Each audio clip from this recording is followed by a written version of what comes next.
My future daughter-in-law called me a fat pig right in the middle of her wedding toast. 200 guests laughed, but her father laughed the hardest. He had no idea that the woman he was mocking had just secretly acquired his life's work for pennies on the dollar. I spent 30 years swallowing my pride, but tonight I would spit it back out. This was not just a wedding speech, it was an execution. My name is Eleanor Brooks. I am a 58-year-old widow and a senior accountant at a massive firm called Northbridge Equity. I spent most of my life balancing books in a town so small you could drive through it in 2 minutes, only recently moving to the coastal city of Greyport. I am good at being invisible. I prefer rows of data to rows of people. But tonight, invisibility was not an option. The Harbour Crest Pavilion was designed to make people like me feel small and large at the same time. Everything screamed old money. The tablecloths were so white they hurt my eyes under the aggressive glare of crystal chandeliers. A string quartet played something classical in the corner, but the music was drowning in the cloying scent of fresh peonies mixed with the rich, salty reduction of the prime rib juice. It was a smell that usually made me hungry. Tonight it just made my stomach turn. My son, Daniel, stood on the dais. He is 30 years old, a brilliant software engineer with a heart that is too soft for this sharp-edged world.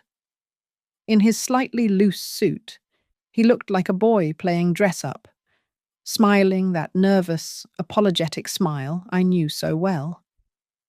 Beside him stood Harper Lane. She was radiant. I had to give her that.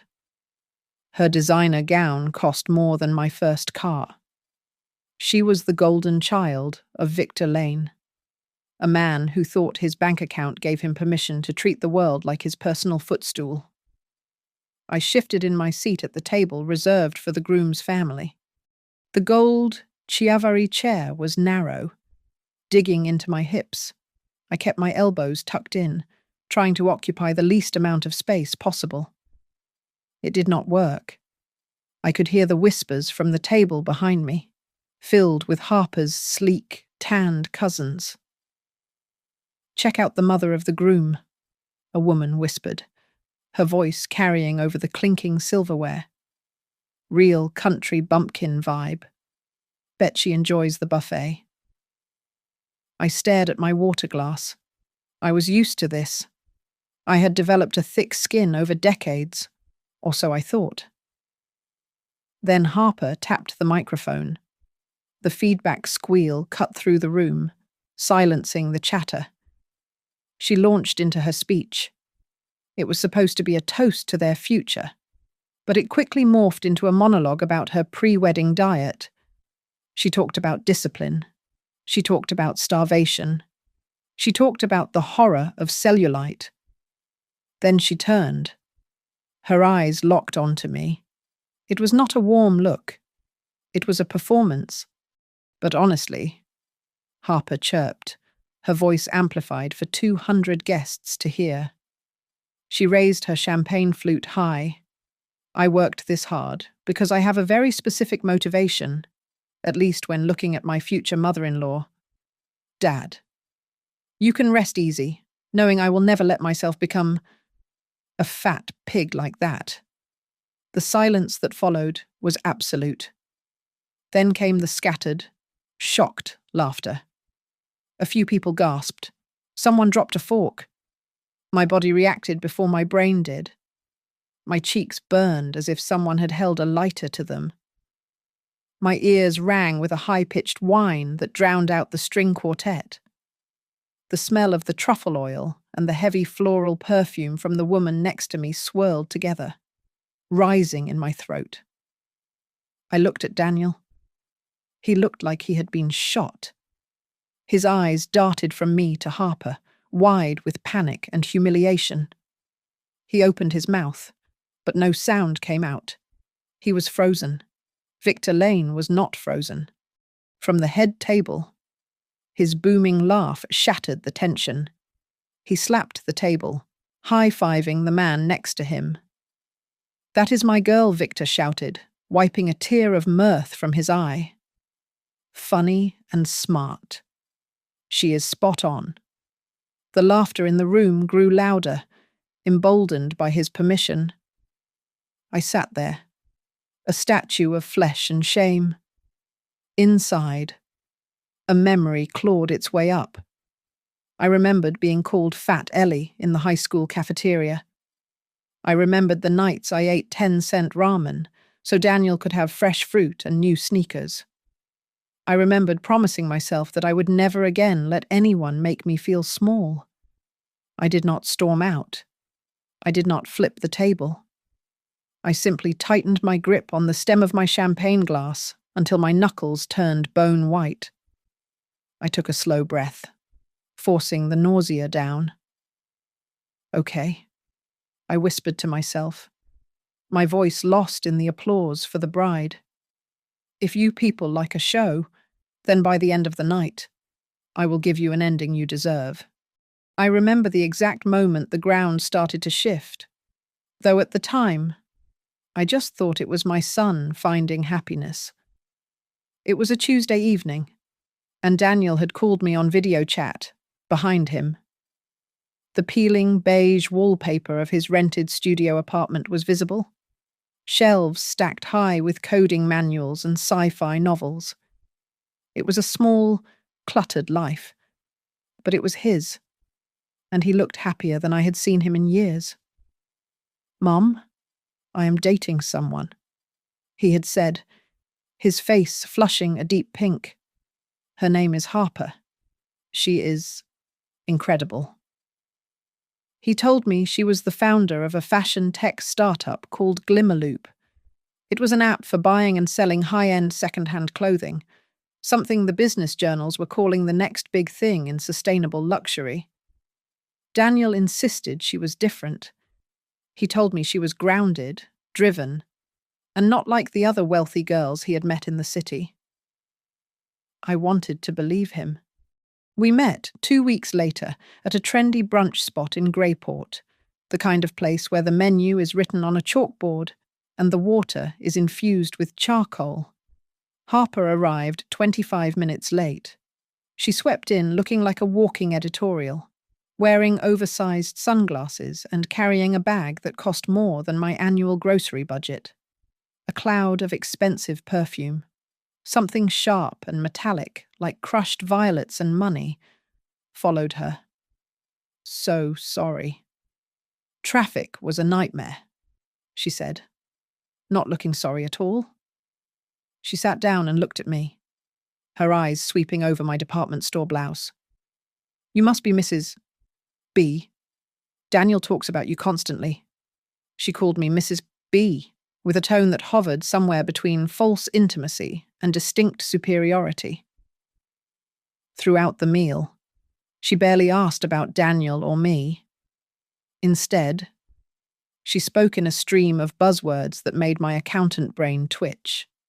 She talked about explosive growth, unicorn valuation, and her exit strategy.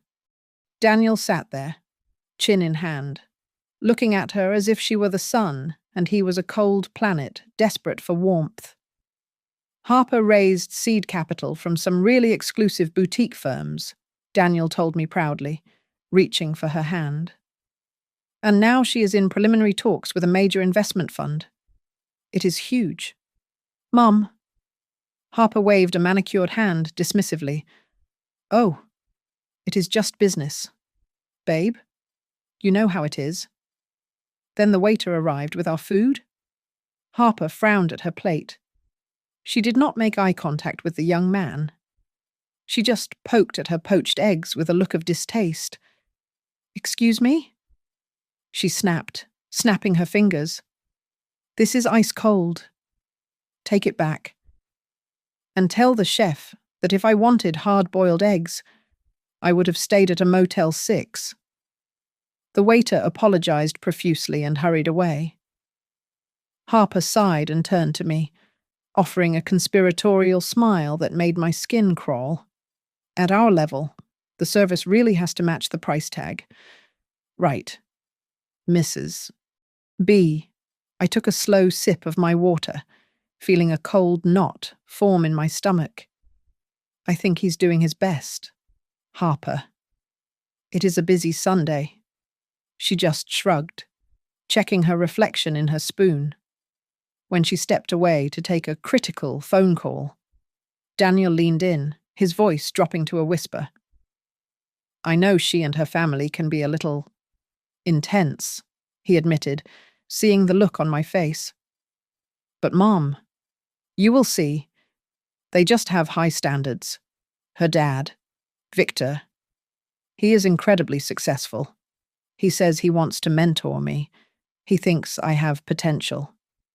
That was the first time I felt the real shadow of the Lane family. Victor Lane. I knew the name. Everyone in the business world knew Lane Axis Shipping. The man had a reputation for swallowing smaller companies and spitting out the bones. Over the next few months, the unease grew from a whisper to a scream. Harper began dragging Daniel into her world. She showed off her penthouse in the Lighthouse district, talking about rooftop parties where the guest list was curated based on net worth. It was a world of shiny surfaces and hollow conversations, a world that had absolutely no space for a 58-year-old widow who clipped coupons. Then came the texts. One afternoon, my phone buzzed with a photo of a silver mother-of-the-groom dress. It was lovely, but the next message made my breath hitch. Thought this might work for the wedding. We probably need to order a few sizes up from the sample, though, just to be safe with your hips, followed by a winking emoji. I stared at the screen, my thumb hovering over the keypad. I wanted to type something sharp. Instead, I swallowed the lump in my throat and typed back. Thanks. Looks nice. I told myself she was just young and thoughtless. I told myself I could handle it. But I noticed Daniel stopped talking about his mentorship with Victor.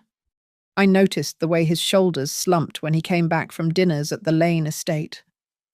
One night, after I pressed him, he mentioned a dinner where Victor had spent the entire entree course asking Daniel about his salary, his savings, and exactly what tangible value he brought to the Harper brand. I sat alone in my small apartment that night, the silence pressing in on my ears. I picked up the framed photo of my late husband from the side table. He had been a kind man, a simple man who loved loud laughter and quiet Sundays. I traced the glass with my finger, looking at Daniel's smile in the picture. So like his father's. I do not think he is joining a family. John? I whispered to the empty room. I think he is walking into a trap wrapped in silk ribbon. Daniel practically begged me to attend the Meet the Parents dinner at the Lane family home. A sprawling mansion, appropriately named Ocean View Estate. The house sat precariously on the edge of a cliff, a white modernist fortress of glass and steel that screamed money. As I parked my 10-year-old sedan next to a fleet of black SUVs and a silver Porsche, I felt like an intruder before I even stepped out of the car. The foyer was less of a hallway and more of a museum dedicated to the glory of Victor Lane. Framed photographs lined the walls, Victor shaking hands with senators, Victor cutting ribbons at logistics centers, and newspaper clippings declaring him the king of American logistics. Interspersed among these were portraits of Harper at every age, always dressed in white, always looking like a pristine doll in a display case. Elaine Lane, Harper's mother, glided toward us. She was a woman of aggressive maintenance, with platinum hair so stiff it defied gravity and a figure that suggested a diet of air and vitamins. "Welcome," she said, her smile not quite reaching her vacant blue eyes. "We are so charmed to finally meet the woman who raised Daniel." She spoke with the cadence of a television host, as if she were reading from a teleprompter located just over my left shoulder. Dinner was served in a dining room that could have seated 30 people, though there were only 5 of us. Victor Lane sat at the head of the table, commanding the space with his broad shoulders and a voice that boomed off the vaulted ceiling. He ignored me for the first course. But as the main dish arrived, he turned his gaze on me with the precision of a predator spotting movement. "So, Eleanor," he said, slicing his steak with violent efficiency. "Daniel tells me you are in finance. What is it exactly that you do?" "I am a senior accountant at Northbridge Equity," I replied, keeping my voice even. Victor nodded, a dismissive tilt of his head. "Northbridge? Decent firm? Back office work? I assume keeping the lights on for the real players." Before I could answer, he pivoted to my son. "Speaking of players. Daniel, son, let us talk numbers. What are you pulling in a year, just so I know what we are working with?" Daniel froze, his fork hovering halfway to his mouth.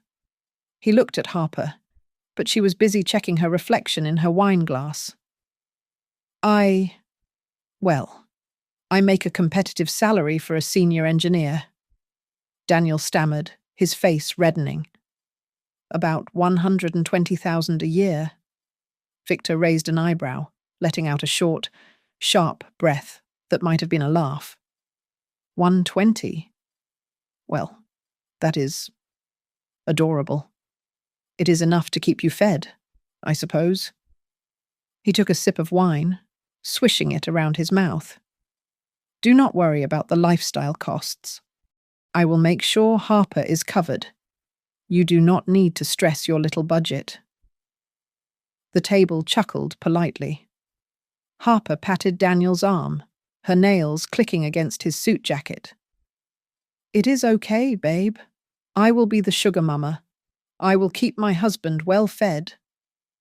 I felt a flash of heat rise up my neck. I set my glass down firmly. "Daniel has never lived off anyone in his life," I said, my voice cutting through the ambient noise of silverware. "He worked 2 jobs through college. He will not need anyone to keep him." Victor stopped chewing. He looked at me slowly, his eyes narrowing as if a piece of furniture had suddenly started speaking Russian. It was a look of pure, unadulterated contempt. "Relax, Mrs. Brooks," Victor said, waving his knife at me. "It is just banter. We play in the big leagues here. Speaking of which, Harper's little company. Glimmer Loop, we are about to close a deal that will make my previous successes look like pocket change. A major fund is buying us out." He named a few investment firms, throwing the names around like confetti. I sat very still. I knew those names. I knew the partners, and I knew exactly what kind of due diligence they did. "The Lane family is about to get a lot richer," Victor declared, leaning back. "We win. That is what we do." In my effort to remain calm, my hands spasmed slightly, and I knocked my heavy silver fork off the table. It clattered loudly against the imported marble floor. Silence fell over the room. Victor looked at the fork, then at me. "Do not worry. Mrs. Brooks," he said, a cruel smirk playing on his lips. "We have insurance for everything in this house, except perhaps the dining table." Harper giggled. "Oh, Dad, stop. She is just nervous." She did not look at me.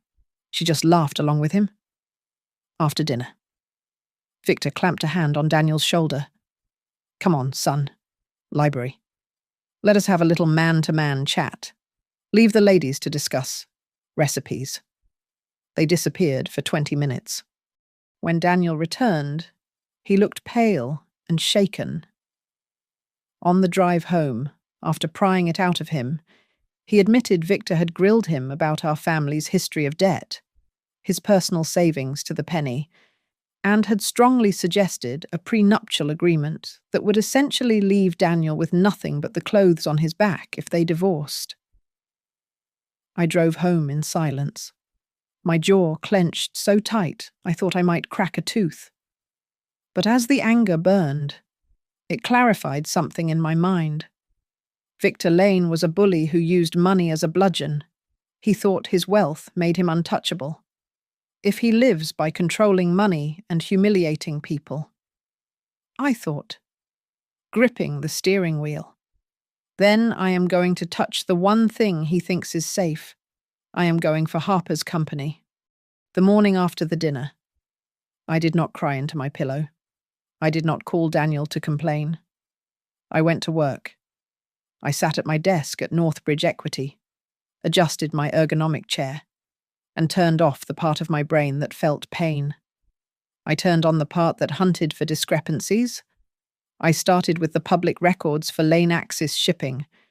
Victor liked to project the image of an invincible industrial titan, but the filings told a different story. I spent 3 hours combing through quarterly reports and legal footnotes. I found what I was looking for. There were 3 active environmental lawsuits pending against his company regarding a fuel leak in the Gulf, and a massive port expansion project in New Jersey that had been stalled for 18 months. The cash flow statements showed a company that was rich in assets but dangerously low on liquidity. Victor was not swimming in cash. He was drowning in debt. Next, I turned my attention to Glimmerloop. Since it was a private startup, their books were closed, but the financial world is a small ecosystem, and people talk. I used my internal company chat to ping a few contacts in our market research division, asking casual questions about the second-hand luxury market. The picture that emerged was grim. Glimmerloop was burning through cash at a rate of nearly $250,000 a month. Their customer acquisition cost was triple the industry average. They were not growing organically. They were buying users with expensive ads and influencer partnerships. I ran into Jason, a young associate from the Mergers and Acquisitions department, in the office pantry while waiting for the coffee machine.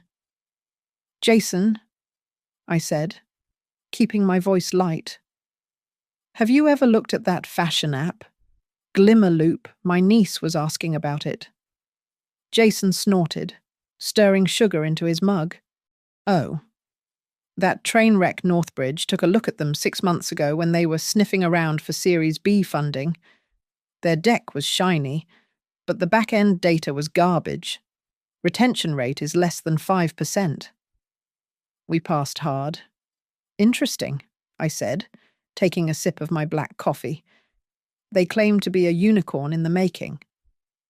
"They are a donkey with a glued-on horn," Jason whispered, leaning closer. "Rumor is the only reason they are still floating is because the founder's daddy keeps injecting capital to cover payroll. It is a vanity project. Eleanor, pure and simple." I went back to my desk and dug deeper. I looked up the current chief financial officer of Lane Axis. The name was familiar. After a quick search on a regulatory database, I realized why. He had been the controller at a mid-sized tech firm that imploded 5 years ago due to a revenue inflation scandal. He had avoided jail time, but just barely. Victor hiring a man with that kind of resume was not a sign of incompetence. It was a sign that he needed someone willing to play in the grey areas of the law. During my lunch break, I saw a notification pop up on my phone. Harper was live streaming on social media. I put in my earbuds and watched. "Hey guys," Harper chirped, holding the camera high. She was in a sleek, open-plan office with exposed brick walls. "Just wanted to hop on and say we are in talks with a major fund. I cannot say who yet, obviously. But big things are coming. Boss babe self-made." While she preened for the camera, I looked at the background. The employees sitting at the long white tables did not look excited. They looked exhausted. I saw a young woman with her head in her hands. I saw a man staring blankly at two monitors, dark circles carved under his eyes. This was not a thriving company. This was a sweatshop wrapped in pastel branding. The pieces fit together. Victor was propping up Glimmerloop to keep his daughter's ego inflated, but with his own liquidity drying up due to the port lawsuits, he could not afford to keep bleeding money. He needed an exit. He needed someone to buy the company, and he was desperate enough to sell it to the first bidder who offered a check with enough zeros to save face. I sat back. I knew Northbridge's current strategy perfectly.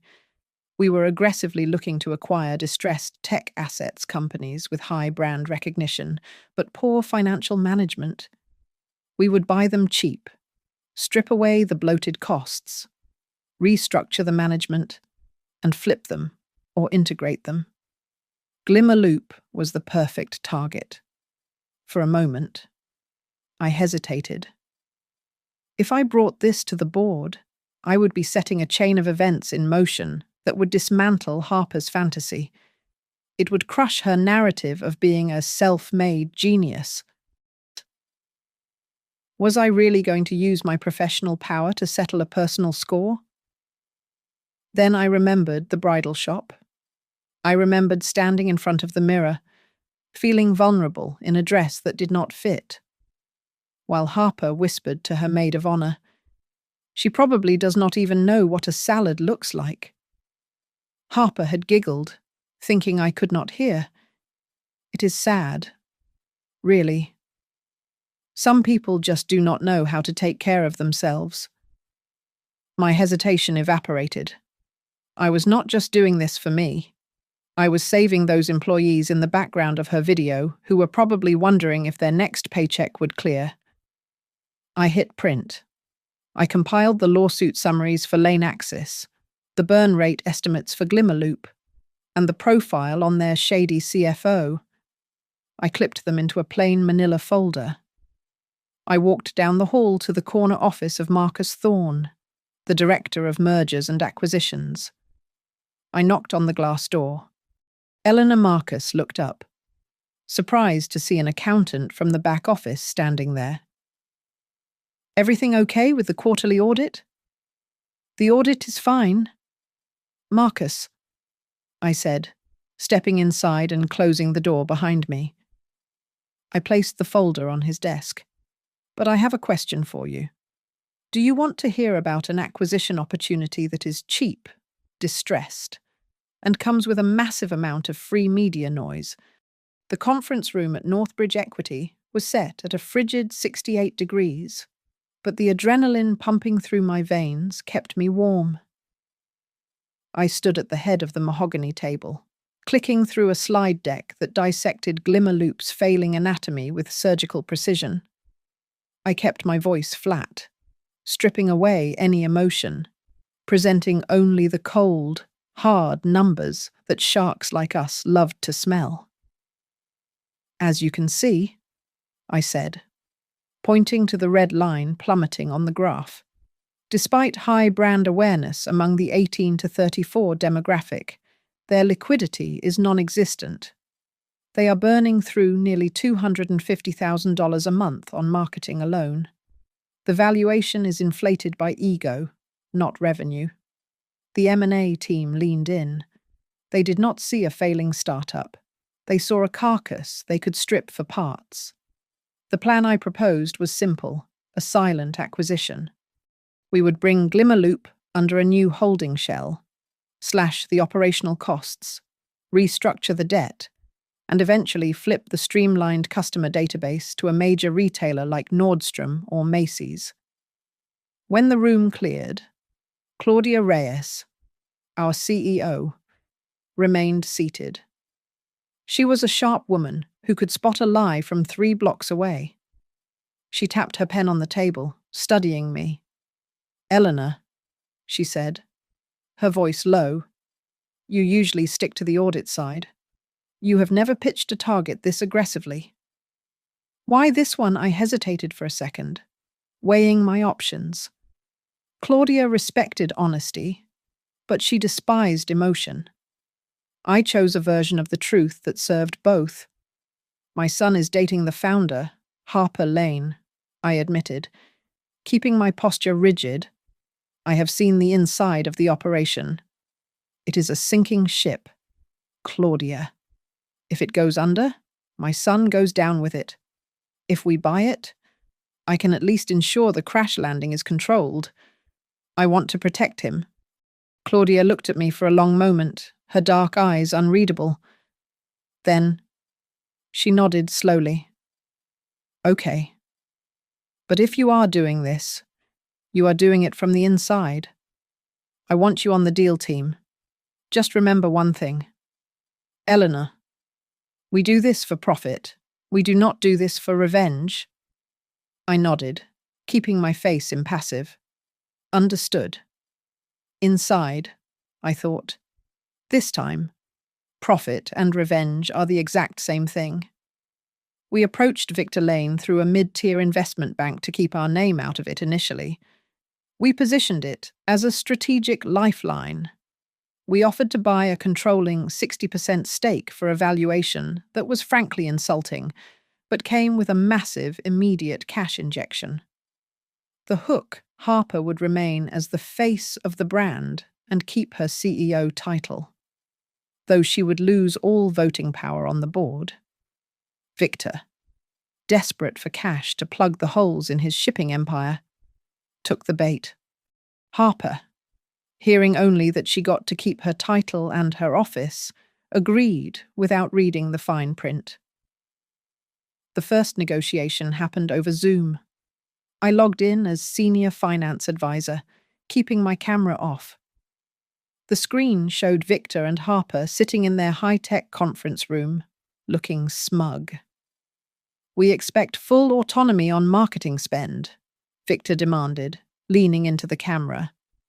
My daughter knows her audience. I unmuted my microphone. We can discuss marketing budgets, I said. My voice distorted slightly by the connection.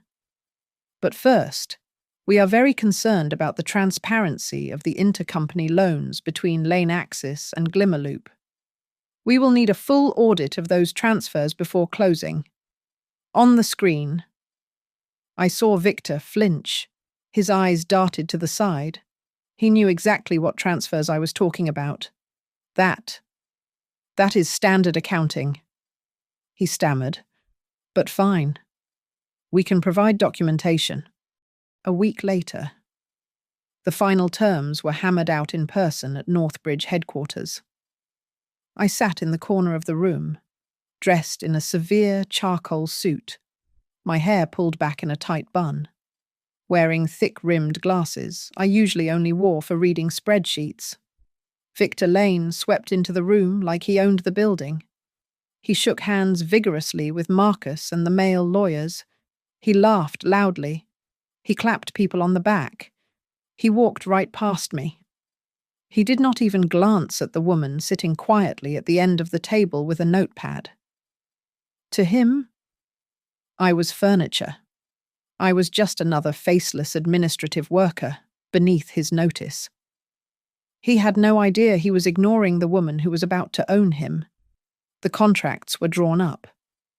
Northbridge would acquire Glimmerloop through a wholly owned subsidiary called Aurora Capital Holdings. The confidentiality clauses were ironclad. My name was buried deep in the addendums as the lead oversight officer for the transition. Claudia called me into her office as the ink was drying. The deal closes on Friday, she said. That is 2 days before the wedding. We will keep the change in ownership under wraps until Monday to avoid personal conflicts. You are the lead on this, Eleanor. Do not make me regret it. I walked back to my desk, the final executory contract in my bag. I had just bought my future daughter-in-law's company for pennies, and she was going to spend the weekend thinking she was a queen. Enjoy the wedding. Victor. I whispered to the empty air. It will be the last party you ever enjoy. Harper insisted on taking me shopping for a mother-of-the-groom dress just 3 days before the wedding. She called it bonding. But as I stood in the fitting room of a high-end boutique, struggling to zip up a dress that was clearly 2 sizes too small, I knew it was just another power play. "How is it going in there, Mrs. B?" Harper called out, her voice dripping with fake concern. I stepped out, the fabric straining uncomfortably across my stomach. The dress was a metallic silver sheath that highlighted every curve I had spent years trying to hide. Under the unforgiving fluorescent lights, I felt exposed and grotesque. Harper giggled, covering her mouth with a hand that sported a diamond the size of a skating rink.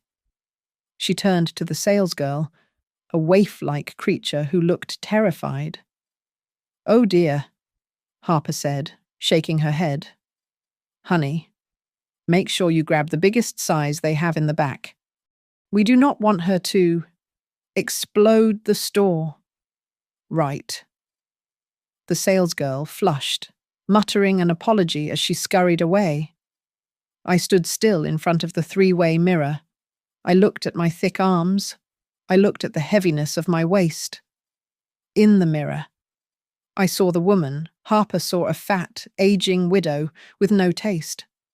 But inside my head, I saw the woman who was currently redlining Harper's entire corporate existence. The contrast was so sharp, so absurd, that I almost laughed. "You know," Harper said, scrolling through her phone while I waited. "Once this deal closes, I am going to have enough equity to buy this whole block. It is going to be insane." She glanced up at me. "I heard Northbridge is the parent company behind the fund buying us. Honestly, they are just a bunch of stiff old people living off other people's money.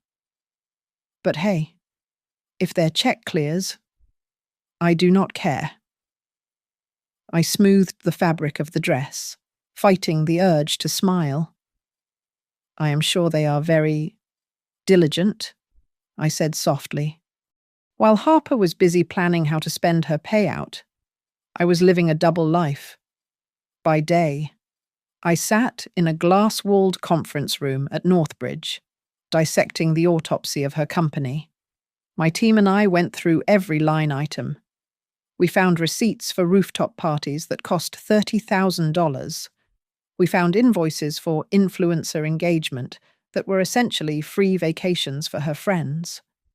We found a lease agreement for a Range Rover that Harper used exclusively to drive to events. Claudia, my CEO, had originally suggested closing the deal on the Friday before the wedding. "It makes sense for the fiscal quarter," Claudia had argued. "No," I had said, tapping my pen on the table. "Let us push it to Monday. Call it an administrative delay for HR reasons." I did not tell her that I needed the closing to align perfectly with the reception. I needed Victor Lane to walk onto that stage thinking he was still a king, not a jester in a court he no longer owned. That evening, Daniel came over to my apartment. He looked exhausted but happy. He talked about their honeymoon plans, his eyes lighting up. "We are just going to take a road trip up the coast," he said. "Just me, her, and the ocean. Old school." I nodded, sipping my tea, remembering Harper's complaint earlier that day. I really wanted the Maldives or Santorini. She had whined to the salesgirl, but whatever. We will do the real trip after I sell the company. The night before the wedding, there was a rehearsal dinner at the Lane estate. It was a smaller affair, only 50 people. Victor raised a glass of scotch, his face flushed with alcohol and arrogance. "To the Lanes," he bellowed. "We never fail. Every deal we touch turns to gold. Every fight we pick, we win." I sat there, cutting my chicken. feeling a strange pang of pity. He truly had no idea. The contract he had signed electronically that morning had stripped him of all voting rights.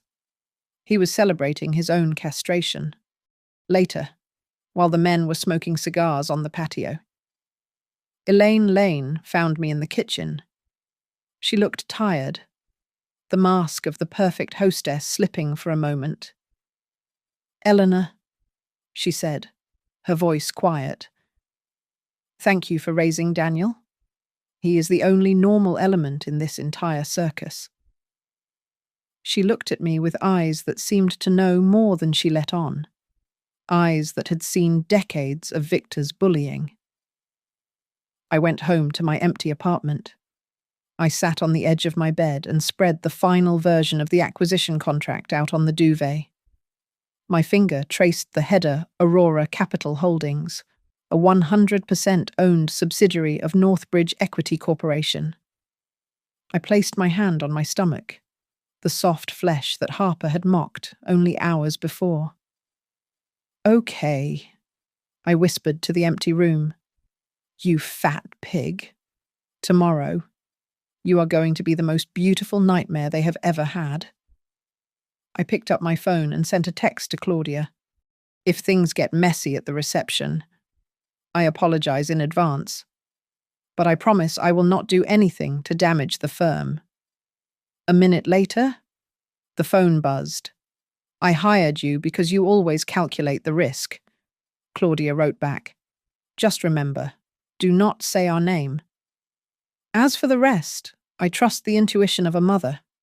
The wedding ceremony was held at the St. Gabriel Chapel, a small, ancient structure perched atop a hill, its interior bathed in the warm, filtered glow of stained glass windows.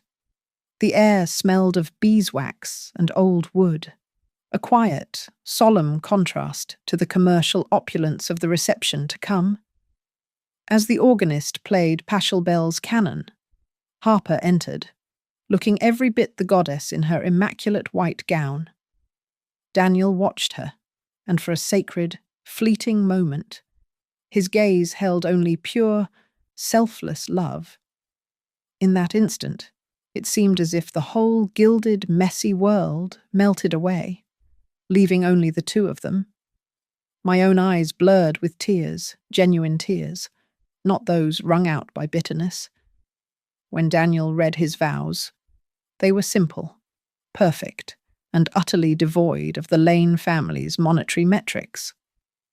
"I promise to make you coffee every morning, even on my day off," he said, his voice husky. "I promise to always share the chore of washing the dishes, and to love you even through the simple, quiet breakfasts." It was everything the Lane family's world was not uncomplicated, grounded and real. After the ceremony, the guests drove down to the Harbour Crest Country Club for the reception. The grand ballroom was where the real show was set to take place. As I navigated the bustling cocktail hour, clutching a weak mimosa, I noticed a few familiar faces. Over by the oyster bar stood two men from the boutique investment bank that had intermediated the Glimmerloop deal. At a secluded table sat a lawyer from Northbridge. I knew well Victor had no idea these quiet vultures were circling his table. Near the window, Victor was holding court with a group of older men in expensive suits. His laugh boomed across the room. "Glimmerloop is practically ours now," Victor boasted, slapping a man on the shoulder. "That fund is just smart money making a quick turnaround. My daughter. She is the soul of the company, the lifeblood." I watched the two bankers nearby exchange a quick, knowing glance, a tiny tremor of the earthquake to come. Then Harper came over, posing for pictures with her 6 bridesmaids. As the photographer adjusted the angle, Harper spoke, loudly enough for the entire group to hear, and perhaps for me, too. "Make sure you stand, so you do not get too much of the mother of the groom's lower half in the shot," she instructed, her voice flatly professional. "It will ruin the composition." She then offered a quick, reflexive giggle, as if this was the most charming thing she had ever said. I felt Elaine Lane's hand on my arm. She was standing next to me, adjusting her silk shawl. My daughter sometimes forgets who she is talking to. Elaine sighed, her elegant facade strained. "I apologize." "Eleanor." Her eyes held a weary, deep shame, a shame that suggested she was less a wife and more a long-term captive to Victor's ego. Just then, Daniel broke away from the bridal party and hurried over to me. He put his arms around me in a crushing hug. "You look beautiful, Mum," he murmured into my hair. "Do not listen to anyone. Today is our happy day." Okay. That hug, that simple, unconditional love, almost made me crack. I felt a sudden, powerful urge to grab him and tell him to run. But I knew the deception was too deep. Only a complete and public detonation could truly save him from being slowly suffocated by this family. The MC tapped the microphone stand, signaling the start of the family speeches. My heart began to pound a quick, frantic rhythm against my ribs. I looked at my wristwatch. The timing was perfect, precisely when Victor had promised his partners that his speech would be the highlight of the evening. I pulled out my phone. It buzzed immediately. It was an email from Claudia. One sentence long. "Deal closed. Funds wired. Effective today. Aurora is legal owner. Congratulations. Mrs. Brooks." I closed my eyes for a single second, feeling the final, heavy click of the lock. Everything was secured. The wire was transmitted. The papers were signed. The invisible knife was now firmly in my hand. I slipped the phone into my small clutch bag, straightened my dress, and looked up. Victor Lane was already making his way to the stage. He took the microphone, clapping his hands together to quiet the crowd. A self-satisfied grin stretched across his face. The face of a man who believed he was born to control every single spotlight he ever stepped under. The ballroom was utterly silent. Victor looked up from the contract, his face a mask of shock and betrayal. And finally, truly saw me, the woman he had just publicly mocked, as if I were not a decoration, but a weapon. His eyes held not just recognition, but the dawning, horrible realization of his mistake. Harper, startled and confused, scrambled up onto the stage. "Dad, what is going on? Why is Eleanor's name on this?" Her panicked question echoed loudly through the open microphone, ensuring every single person heard the extent of their family's ignorance. I walked toward the stage. Warren Price, the lawyer, quietly stepped aside, handing me the microphone. My hand trembled slightly, but when I spoke, my voice was low, firm, and perfectly clear. "Good evening, everyone," I said, looking out at the stunned faces. "I am Eleanor Brooks, the mother of the groom, and also, as of this morning, the individual who has spent the last 3 months on the acquisition team that just purchased Glimmerloop." A wave of intense murmuring swept through the room, immediately silenced by the sheer audacity of the revelation. I did not look at Victor or Harper, but I did glance at Daniel. He was staring at me, his expression a complicated mix of total bewilderment and, beneath it, a faint, undeniable flicker of pride. I got straight to the point. I came here today to celebrate my son's marriage, not to be a punching bag for anyone's crude jokes. I kept my involvement silent because I genuinely believed it was the best thing for Daniel and for the employees of Glimmerloop. But when a man uses his daughter's wedding day to humiliate another person, he forfeits any right to respect. I did not attack Harper's body or Victor's personal life. I just stated the facts. I briefly outlined how I had discovered Glimmerloop's perilous financial situation and how Northbridge, operating through Aurora Capital Holdings, had purchased the majority of the stock signed, sealed, and delivered with the full voluntary consent of Victor and Harper Lane themselves. As of today, I stressed, my gaze sweeping the room, Harper can still be the face of Glimmerloop if she chooses to demonstrate humility and work hard with the new corporate structure. But she is no longer the queen of her own kingdom, and the Lane family, they no longer hold the sole decision-making power over that company. I turned, finally, and looked directly into Victor's shattered eyes. I spoke slowly, deliberately. You just told your daughter she should never turn into a fat pig like me. You are right. I would never want my son to marry a woman who measures a person's worth by their waistline.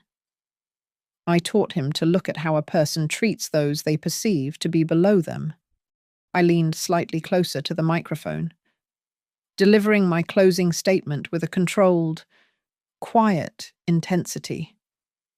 You have the right to look down on my size, but I chose to use the mind you despised to protect my son from the very toxic system you built.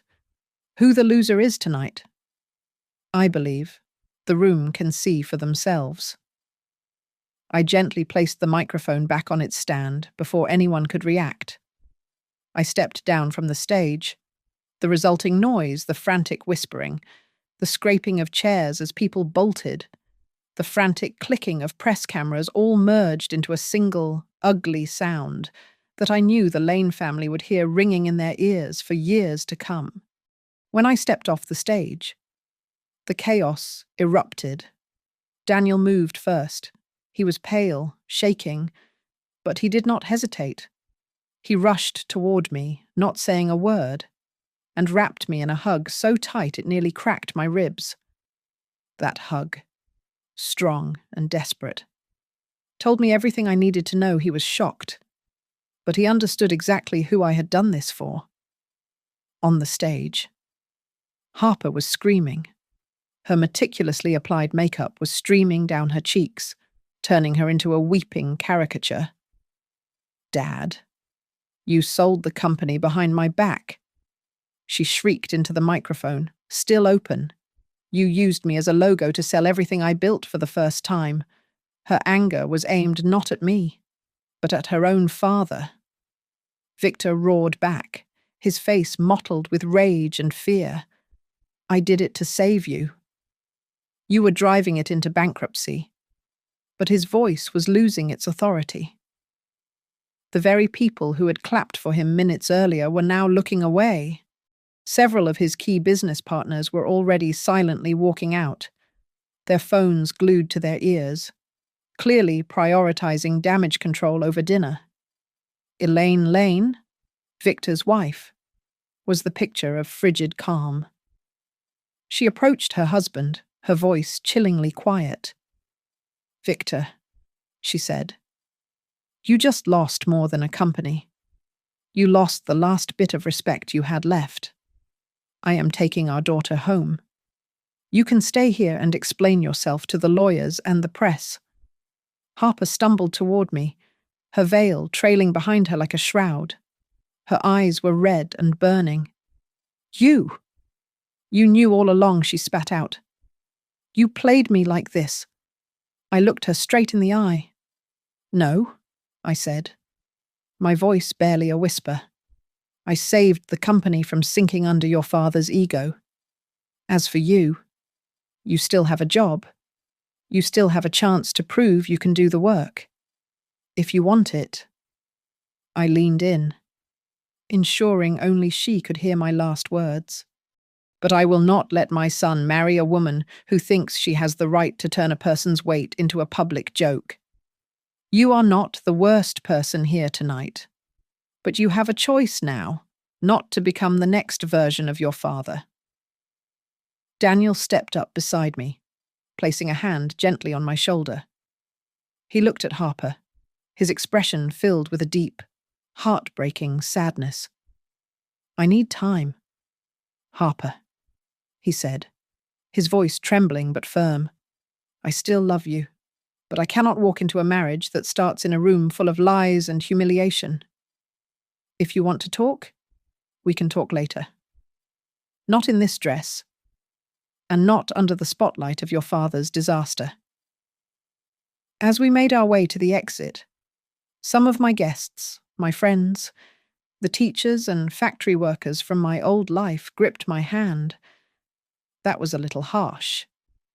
"Eleanor," my old neighbour muttered, even as he squeezed my fingers.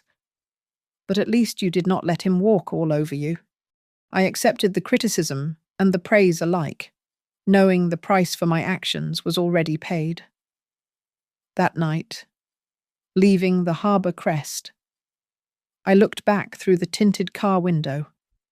Victor was sitting alone on the grand marble steps, his tie loosened, his shoulders slumped. His phone was ringing incessantly with calls he dared not answer. That image, the broken man on the grand stairs, was the silent answer to the question of who had truly been destroyed. I arrived back at my small apartment, kicked off my uncomfortable heels, and sat on the sofa. My feet ached and my eyes were swollen, but a lightness filled my chest. I made myself a cup of tea and opened the email. "Welcome, Ms. Brooks. Your Aurora profit-sharing agreement." I glanced at the row of zeros that made up my new bonus, felt a momentary vertigo, and then simply closed the screen.